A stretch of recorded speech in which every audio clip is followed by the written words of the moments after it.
Allan White was only 49 when he was first told he had prostate cancer. Back in 2000, it was considered low risk, but at that time in 2000, prostate cancer meant the gland's got to come out straight away. And I pushed back, said that's not coming out. So I got a second opinion, for want of a better word. A lot of to-ing and fro-ing, and I eventually decided to do what's called active surveillance. Active surveillance is a self-monitoring treatment. Eating good food, exercising and getting regular blood tests. It worked perfectly for 10 years. And then things took a turn for the worse. So he just sat down and he said, the cancer's back. I was terrified. I thought, oh my God, my husband's going to die. We'd only been married 2 years, so I can understand Fiona's concerns.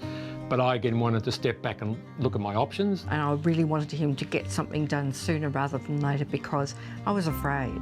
I really was afraid that the cancer would metastasise. Confronted with the reality of surgery and its side effects, Allan was forced into making a decision about his next course of treatment. I was disappointed that I somehow dropped the ball somewhere in that process of taking care of myself. So I was giving myself a pretty hard time, and I remember walking down to the beach one day because it was summer and I don't know why I wasn't swimming. I just broke out and cried and swore and thought, I'll just take the bloody thing out. I'd had enough because I was between a rock and a hard place. So Allan booked in for the robotic surgery to remove his prostate. The two major side effects is incontinence for an X period of time, wearing pads because you leak, you just cannot feel it. And the other thing overnight is that erectile dysfunction means cannot get an erection, and it really impacts on couples. It affects the way they engage. It changes their life. It changes their life. So we call transitioning to a new normal. The new normal took some time for Allan and Fiona. First 12 months, Fiona and I commuted and talked about how to be intimate, and Fiona would often say, you just need to relax, you don't have to get it up straight away. We were using Viagra at the time, which gave me a flush in the wrong head for a while, and that got better over time.